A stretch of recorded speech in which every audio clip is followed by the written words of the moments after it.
Welcome back, deep divers. Today we're doing something a little different, a little darker. We're going deep into the mind of Dr. Hannibal Lecter. Oh, Hannibal the Cannibal. Yeah, he's a complex character, to say the least. He really is. And I think what makes this deep dive so interesting is that Lecter is such an iconic figure. I mean, from literature to film, he's been captivating audiences for decades. Right, and he keeps coming back for more. There's something about him that just fascinates us, even though he's so terrifying. Yeah, like we're both drawn to and repulsed by him at the same time. So how do we even approach this deep dive? Can we really learn something from a character like Hannibal Lecter? Well, I think we can, but we have to be careful. We're not condoning his actions, of course. Right, of course. It's more about exploring what his character reveals about us, about human nature. Exactly. And I think one of the most surprising things about Lecter is that, in a way, he can be seen as a teacher. Okay, now that is a thought-provoking idea. Hannibal Lecter as a teacher. I'm listening. Think about it. One of Lecter's most striking qualities is his incredible power of observation. Oh yeah, he definitely notices things that others miss. Yeah. Like he's hyper-aware of his surroundings. Exactly. And that translates into some real-life skills that we can all benefit from. Like what? Well, for one, heightened awareness. Like Lecter, we can learn to pay attention to the smallest details, the subtle cues that people give off. So it's not just about being a good listener, but about becoming more attuned to those nonverbal cues. Precisely. And that can lead to greater empathy, because when we're truly paying attention, we can start to understand what other people are thinking and feeling, even if they don't say it out loud. That's so true. Like sometimes I realize I've completely missed social cues or misread a situation, and it's usually because I wasn't fully present. I was too caught up in my own thoughts. We've all been there. But Yeah. the good news is that this is a skill that can be developed. Like any muscle, it just takes practice. So Lecter, the master manipulator, can actually teach us how to be more empathetic.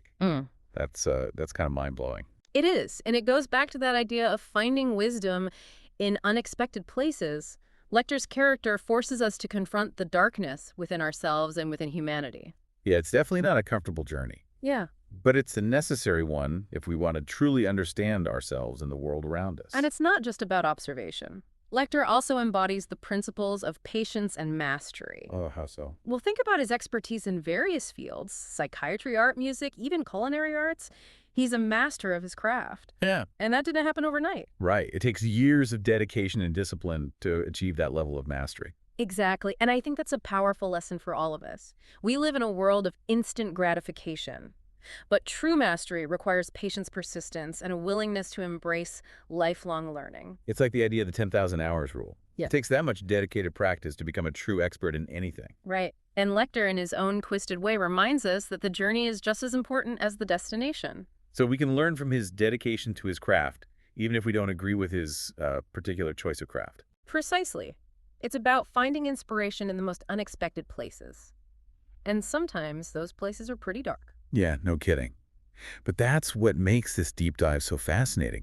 It's pushing us to think differently, to see the world through a different lens. And that's what Lecter does best. He challenges our assumptions and forces us to confront uncomfortable truths. Okay, so we've talked about Lecter's observation, skills, his patience, his mastery. But let's be real, he's also a deeply disturbing character. So how do we reconcile that with the idea that we can learn from him? Well, that's the million-dollar question, isn't it? We have to acknowledge the darkness, the horrific nature of his actions. Right, we can't just gloss over that. Absolutely. But at the same time, we can recognize that even within that darkness, there are glimmers of understanding, of insight into the human condition. So it's like a tightrope walk.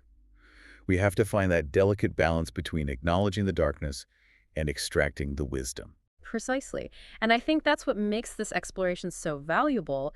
It's forcing us to confront uncomfortable truths and to grapple with the idea that even the most flawed individuals can offer valuable lessons. It's a reminder that wisdom can be found in the most unexpected places, even in the mind of a cannibalistic killer. Exactly. Yeah. Now, another fascinating aspect of Lecter's character is his incredible sense of self-possession.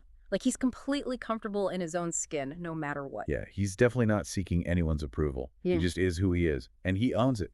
All of it. The good, the bad, the terrifying. Right, and that unwavering self-belief, even in the face of, well, everything he's done. It's unsettling, but it's also kind of inspiring. Okay, I can see that. Like, how much time do we waste worrying about what other people think? What if we could just tap into a little bit of Lecter's self-assuredness? Right. Imagine the freedom that would come with that. Living by your own internal compass, knowing your values and sticking to them no matter what anyone else says. That's powerful stuff. But isn't there a danger in taking that too far? I mean, Lecter's lack of empathy is kind of what allows him to do the things he does. Oh, absolutely. You're right. It's a tightrope walk for sure.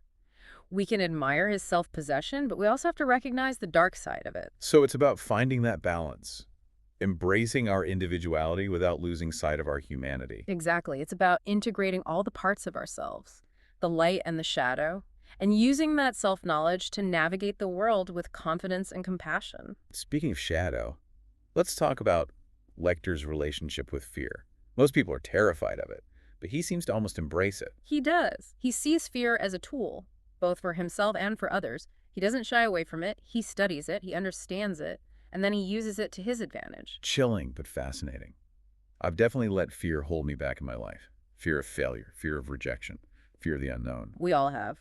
But Lecter shows us that we don't have to be ruled by our fears. We can choose to face them head on. So instead of letting fear paralyze us, we can use it as fuel, as motivation. Exactly. It's about transforming that negative energy into something positive. Okay, I'm getting fired up here.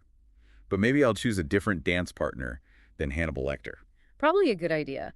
Now, another aspect of Lecter that's worth exploring is his stillness. Even in the most chaotic situations, he seems to remain calm and composed. Yeah, it's like he's always in control, Yeah. even when he's literally behind bars. And I think that speaks to the power of introspection, of cultivating an inner peace that can't be shaken by external circumstances. It's like he's found a way to create a sanctuary within himself, a place of quiet and stillness. Exactly. And in a world that's constantly bombarding us with information and distractions, I think that's a valuable lesson for all of us. So maybe we can learn from Lecter's stillness, even if we can't quite replicate his unique lifestyle choices. Right. It's about taking those nuggets of wisdom and applying them to our own lives in ways that make sense for us. It's about finding those moments of pause, those pockets of quiet reflection that allow us to reconnect with ourselves. Exactly. And in those moments, we can find clarity and perspective and maybe even a little bit of peace. I like that.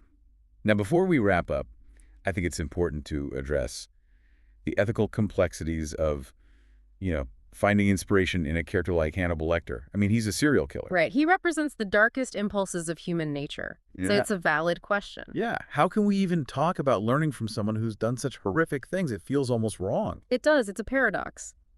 But I think that's where the real learning happens, when we're forced to confront those uncomfortable truths. So it's not about condoning his actions, but about trying to understand them. Exactly. What motivates him? What psychological factors contribute to his choices? These are questions worth exploring. Because even though he's a monster, there's still something about him that fascinates us. Right. There's a brilliance there, Yeah. a twisted sort of genius. And I think that's what makes him such a compelling character. He forces us to look at the world in a different way, to question our assumptions about good and evil. And to acknowledge that the line between those two isn't always so clear. Yeah. We like to think of the world as black and white. But Lecter shows us that it's much more complicated than that. There are shades of gray in everyone. And understanding those nuances is essential for navigating the messy realities of human relationships. He's like a walking Rorschach test. We see in him what we need to see, maybe even what we're afraid to see in ourselves. Exactly. He forces us to confront the darkness within ourselves, the potential for both good and evil that exists in all of us. And maybe in that confrontation, we can find a path to greater understanding, to becoming more compassionate, more empathetic individuals. It's about taking those uncomfortable truths and using them to fuel our own personal growth. Not in the sense of becoming more like Lecter, of course. Right. We're not advocating for cannibalism or anything. But in the sense of developing a deeper understanding of ourselves and the world around us. And ultimately becoming better versions of ourselves. Precisely. So while we may not want to emulate his extracurricular activities, Definitely not. we can still learn from his intellectual curiosity, his dedication to his craft, his unwavering self-belief. It's about taking those fragments of insight, those glimmers of truth, and weaving them into the tapestry of our own lives. In ways that are both meaningful and ethical. And on that note, I want to leave our listeners with a final thought. What seemingly negative figures from history fiction, or even your own life, have unexpectedly taught you something valuable? It's a question worth pondering, because sometimes the most profound lessons come from the most unlikely sources. And that's all the time we have for today's deep dive into the mind of Hannibal Lecter. Thanks for joining us on this twisted journey. Until next time, keep those minds churning and remember the world is full of unexpected teachers. If you're open to learning.